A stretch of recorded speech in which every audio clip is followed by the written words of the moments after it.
মাননীয় প্রধানমন্ত্রী আপনার সাথে যখন কথা হচ্ছিল মহাপরিচালকের, যদি তখন আপনি সেনাবাহিনী পাঠাতেন, র্যাব পাঠাতেন, আবার আপনার বন্ধুরা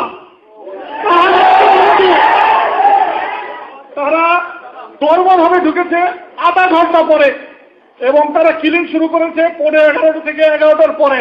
তার আগে কাউকে মানে নাই। কিন্তু যদি র্যাব সেনাবাহিনী এই এখান থেকে এইটুকু যদি 1 ঘন্টার মধ্যে ঢুকতে না পারে, সেই সেনাবাহিনী আমাদের দরকার নাই, দরকার নাই আমাদের। আমরা অসহায়ের মতো ওখানে বসে আছি, সবাইকে বলা হচ্ছে, সবাই আমাকে বলছে আসছে আসছে, কেউ আসলো না।